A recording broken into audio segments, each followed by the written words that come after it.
of America's youth, September 14th marked the opening day of school. To our Miss Brooks, who teaches English at Madison High, it was the day for which she had been fervently hoping. Yes, I'd been fervently hoping it would never come. It isn't that I dislike school. It's just that I think vacation time is the greatest invention since the Pilgrims and Phil Harris discovered Plymouth and White Rock. But when my landlady, Mrs. Davis, called me to breakfast that morning, my mood was far from grim, for by that time I had convinced myself that facing a new term at school is not, after all, like returning to prison. Good morning, Connie. Good morning, Warden. Mrs. Davis. Hand me the box of wheat bits, please. Oh, that's not wheat bits, Connie. It doesn't matter. I like almost any kind of cereal. Cream, please. Well, all right. Well, you are, dear. What kind of cereal is this, Mrs. Davis? They're dog biscuits. Funny, that's the one kind of cereal that doesn't agree with me.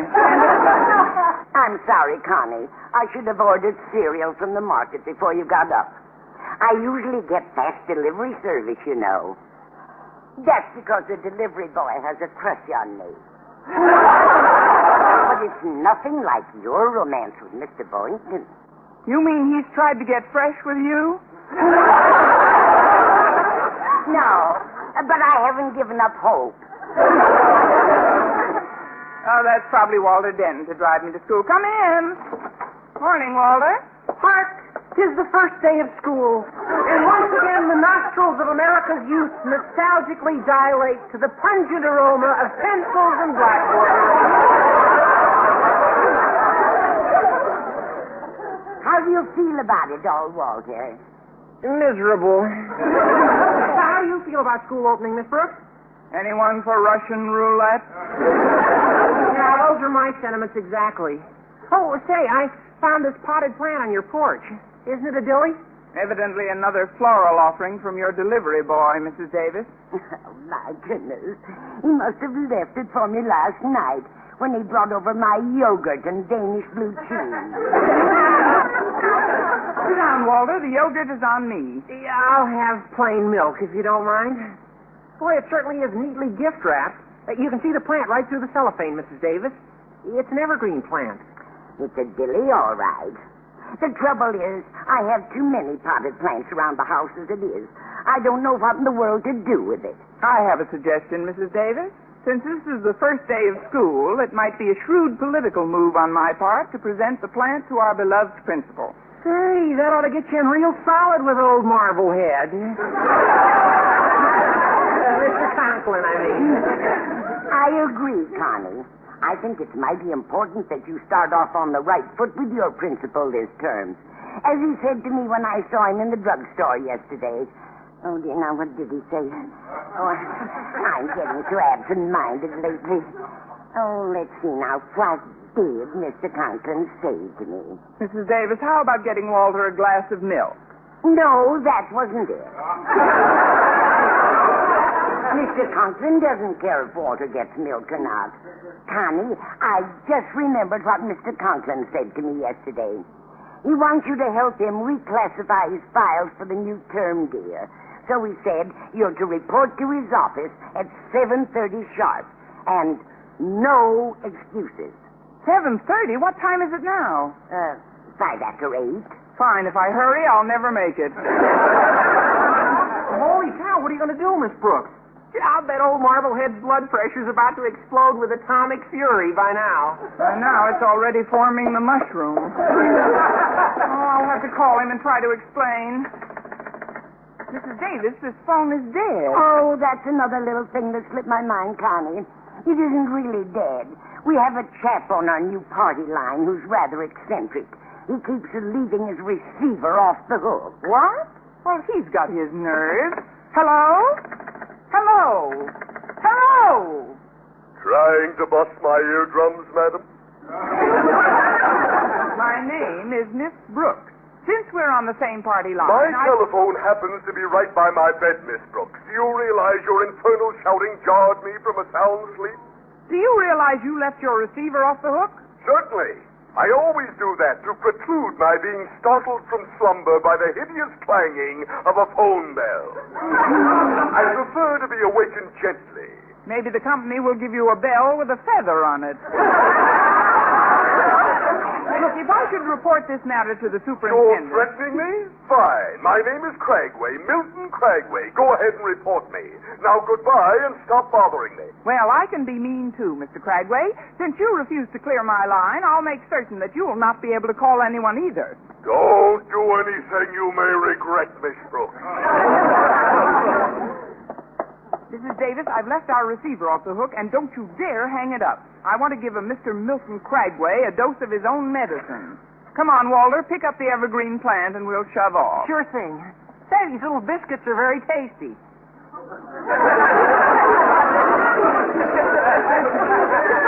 You've been eating those biscuits, Walter? Well, yeah. What kind are they? Want to sublease my doghouse?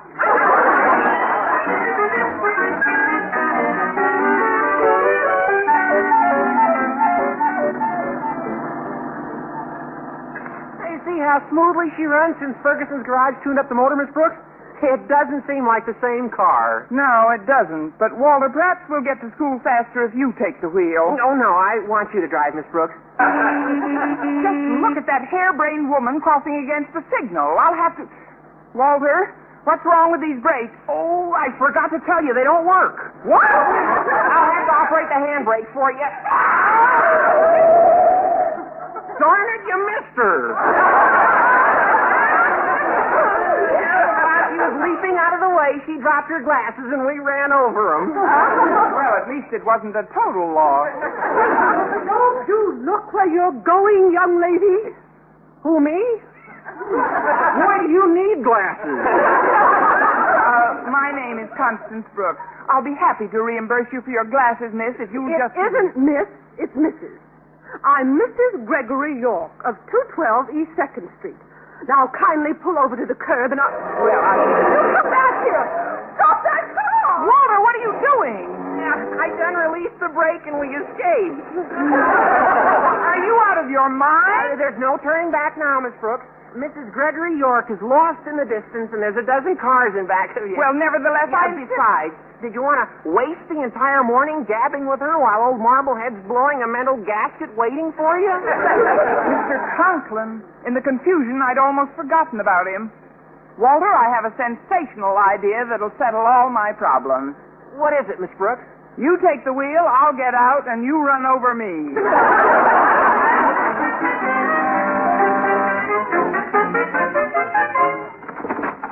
Good morning, Mr. Conklin. Sorry I'm late, sir. It's great to see you back at the old desk. Yes, indeed. I know I was due at 7:30, sir, but you see, it was like this. When you hear the sound of my fist pounding the desk, the time will be exactly 20 minutes past 8. What's the idea? Mr. Conklin, sir, allow me to present to you this beautiful potted evergreen plant as a token of my esteem. Trying to butter me up, eh? Trying to curry favor by offering me a bribe, eh? Miss Brooks, did you actually believe I would accept that plant as a gift from you? I'm sorry, Mr. Conklin, I'll take it out. Put it down, you Indian giver. Aye, aye, sir. Now, much as I dread boring you with school business, it's my duty to inform you that there is to be a meeting here in my office at 3 this afternoon. A meeting which you, in your capacity as faculty advisor, must attend. Oh, I'll be here 3 o'clock, yes, sir. It's to be a routine meeting restricted to school personnel, I presume. By no means. We'll be rubbing elbows with an official from the State Board of Education who literally holds our jobs in the palm of his hand. Mr. Milton Cragway. Huh? Mr. Milton Cragway? Himself. The power Milton Cragway wields in our sphere is fantastic. We must therefore exert every effort, Miss Brooks, to make a good initial impression on him. You know, start off on the right foot. Yes, sir. Rest assured that heads will roll if we should in any way displease Mr. Cragway or his assistant. His assistant? She's a distinguished member of our school board, Mrs. Gregory York.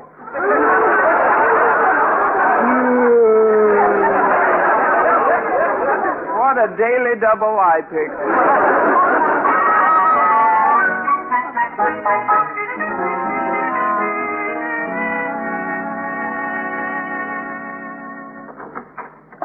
Good morning, Miss Brooks. Hi, Mr. Boynton. Miss Brooks, I've got a problem. You've got a problem. It's quite serious. Kept me awake all night. I have here a list of names whose homes I visited yesterday upon my return from a camping trip. I've scratched off the names of all those whom I've since contacted. When I've scratched your name, I will have scratched all but Mr. Conklin. I suppose all this sounds rather mysterious to you, Miss Brooks. It does, in a scratchy sort of way. What's the point? Well, near the campsite, I happened upon some interesting fauna, one specimen of which I brought back to town.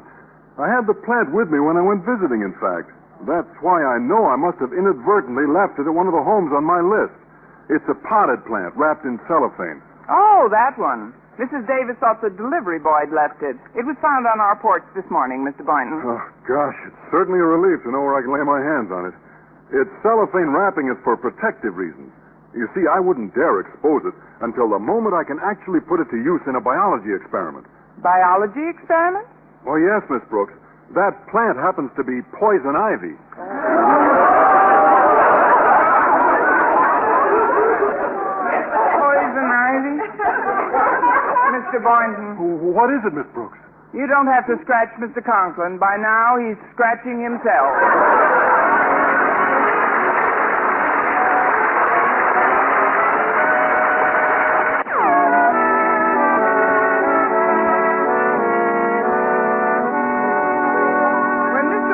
Dropped the bombshell in my lap, I promptly dashed over to Mr. Conklin's office.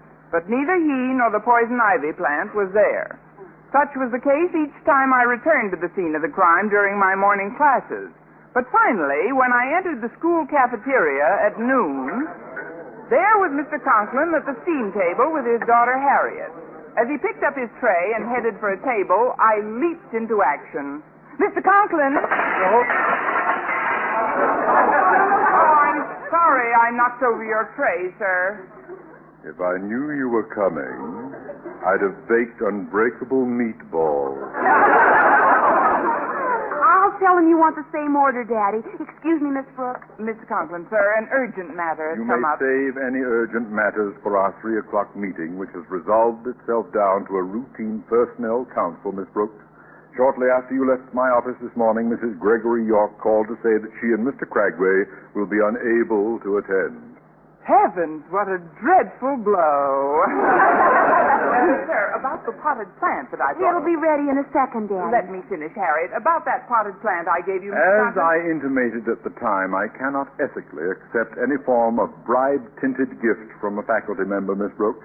Therefore, without bothering to so much as remove its wrappings, I tossed the plant, pot and all, into the incinerator. Oh, thank you, Mr. Conklin. I'll order my lunch now, sir. Thank you, sir. Thank you. Thank you so much. Odd beaver, isn't it? Did you really burn that plant, Daddy? Of course not. I used it for political purposes, Harriet. That is, I walked over to the Board of Education and presented it to Mr. Stone, the head man himself. No wonder I couldn't find you in your office. If I'd known you were with Mr. Stone. Spent the entire morning with him, yes, indeedy. Naturally, he expressed keen disappointment when I told him that our meeting should not be graced by the presence of Milton Cragway and Mrs. York. What? Oh, apparently you didn't read the message I left on your desk a half hour ago. Mrs. York called back and said that she and Mr. Cragway will be able to make the meeting after all. Oh, splendid, splendid. Here's my order. Here we are. Thank you. Now then, let's grab that table over there to the right. Oh, that one to the left just beyond Miss Brooks is closer, Daddy. Come on. Oh, I am sorry, sir. I'll tell him you want the same order, Daddy. I knew we should have gone the other way. Well, see you later, Daddy. Mr. Conklin. Oh, just a minute, Miss Brooks. If you see Walter Denton, would you tell him he left his jacket in Daddy's office when he moved some files for me this morning? Certainly. Mind if I go now, Mr. Conklin? Not at all. In fact, I'll give you a shove. That won't be necessary. The wind is with me. Bye, sir. Bye, Harriet. Bye. Sit right down, Miss Brooks. Here, let me help you with your tray. Oh, I have wonderful news, Mr. Boynton. Mr. Conklin tossed your pot into the incinerator, the poison ivy plant, still gift wrapped. In the incinerator? And that isn't all. Mr. Cragway and Mrs. York won't be able to attend the meeting. Aside from Mr. Conklin, there'll be nobody there but us faculty advisors. You and me.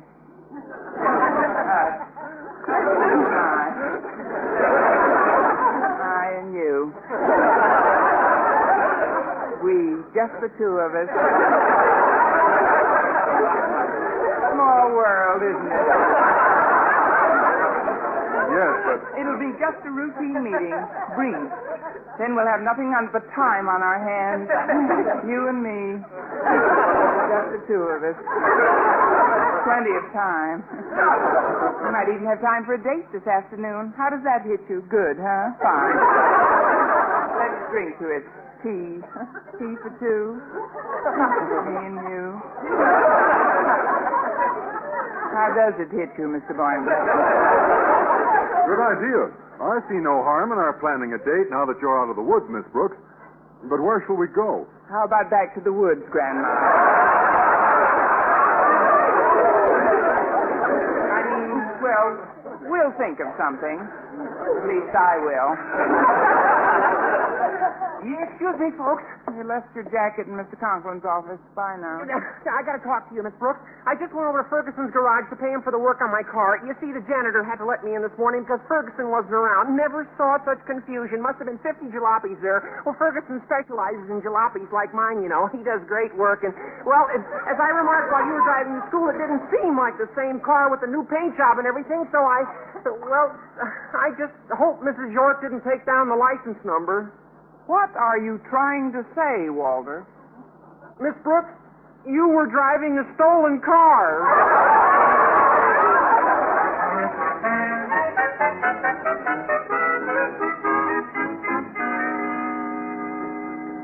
Nonsense. I wouldn't dream of letting you take a taxi over to the meeting, Mr. Cragway. I'll pick you up. You're at 6th and Maple, you say? Oh, I see. You'd prefer to walk over to the newsstand at 8th and Main and wait for me there. Anything you say, sir, yes. Just wait right on the corner. I'll be over in a jiffy. Goodbye, Miss Cragway. Hi, Daddy. Don't bother me now, Harriet. Got to hurry. I've got to pick up Mr. Cragway at the corner of 8th and Main. Or did he say 6th and Maple? Yes, that's it. Out of my way, child. But I don't understand, Daddy. How can you pick up Mr. Cragway when your car's in the repair shop? Holy cow, I plumb forgot. What'll I do? I can't keep a man of Mr. Cragway's importance waiting on the street corner. This is an emergency.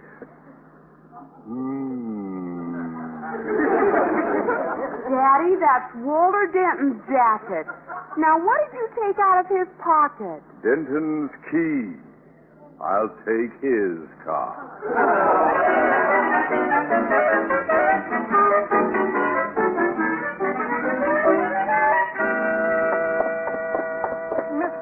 Sorry, Walter, I'm in a hurry. Yeah, where are you going? I don't know, but I'm in a hurry. Actually, I'm due at the meeting, Walter, but I'm such a bundle of nerves, I don't know what I'm saying. Yeah, well, I've got a couple of dandy flashes for your nerves, Miss Brooks. Flash number 1. I went outside to take a look at our stolen car, and guess what? What? It's been stolen. Hold on to my arm and give me flash number 2. Yes, gladly.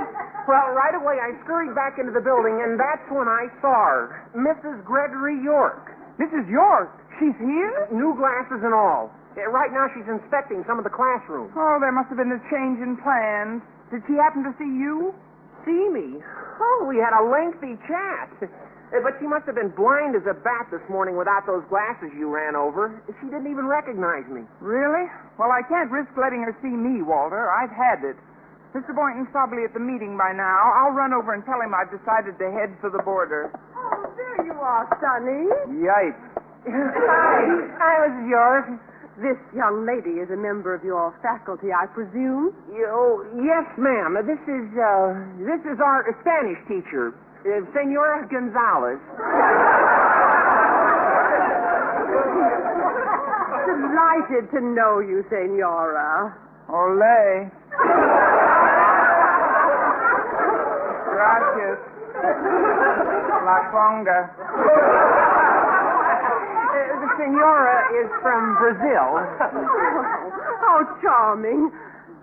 You know, there's something familiar about you, Senora. Haven't I seen you somewhere before? Not too clearly, I hope. Not too clearly do I place the face. Besides, I have not too long been coming over from Brazil, I think. I've been to your homeland many times, Senora Gonzalez. How you must miss it. Si, senorita. Oh, thanks, but I'm no longer a senorita, my dear. Oh, no, indeed. I have an 18-year-old boy. About your age, I'd say, Sonny. I was only 16 yesterday. Of course, he has aged a lot since then.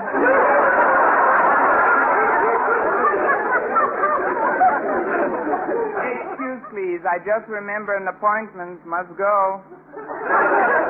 Sorry you have to rush off, Senora. I do hope we meet again sometime. Dankeschön.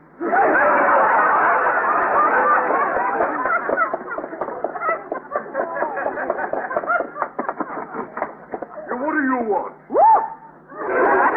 You shouldn't have come here, ma'am. I'm in conference with Mr. Cragway, Mr. Milton Cragway. So if your classroom is in order, you may go home. Goodbye. Not so fast. Where are your manners, Mr. Boynton? Introduce me. Yes, sir. Mr. Cragway, sir, this is our French teacher, Miss LaDarcy. Well, I'm happy to know you, mademoiselle. Merci. Bonjour. Eiffel Tower.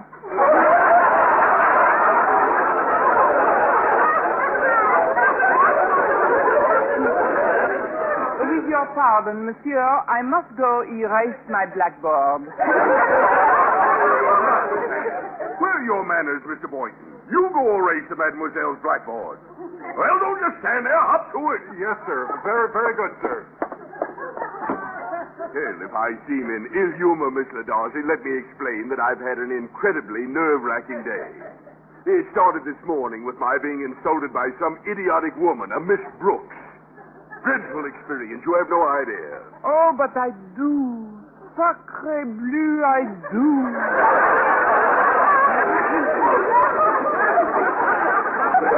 My understanding is deeply touching, my dear. Oh, there you are, Senora. Caramba again.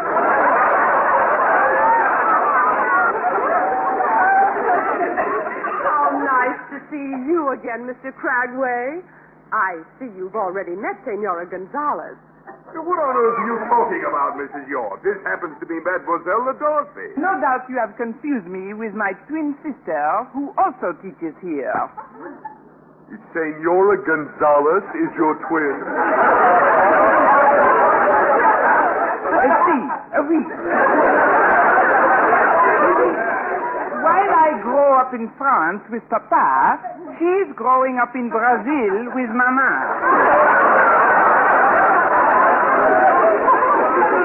When we are babies, our parents are getting a divorce in California, so they are splitting the twins' community property.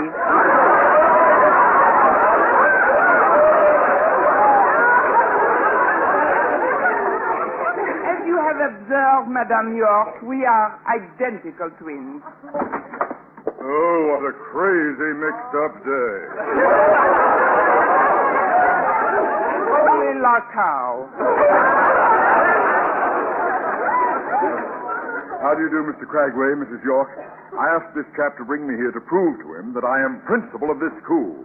Allow me to present Officer Cheney, who arrested me for driving what he terms a hot car. Well, that's absurd. How do you do, officer? I can vouch for this man. I'm Milton Cragway of the State Board of... I don't care who you are. All I know is I caught this bird driving a stolen car that's registered to Donald York. Ridiculous. It's Walter Denton. Only you can identify the car, Miss Brooks. Brooks! Miss Brooks! Hand me a blindfold and fire when ready.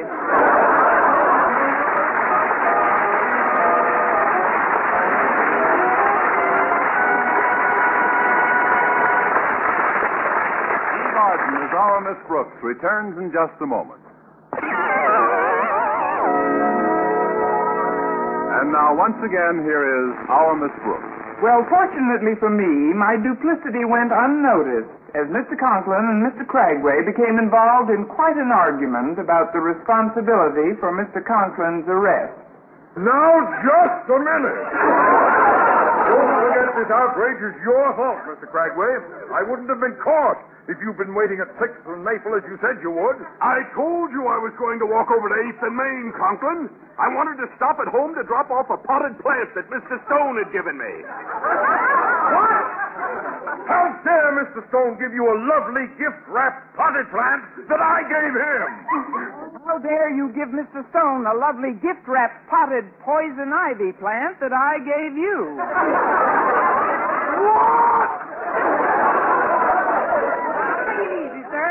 At the time, I had no idea it was poisonous. Good heavens! I unwrapped that plant, held the leaves in my hands. I've got poison ivy. Shake hands, Mr. Cragway. What's good enough for a member of the school board is good enough for me.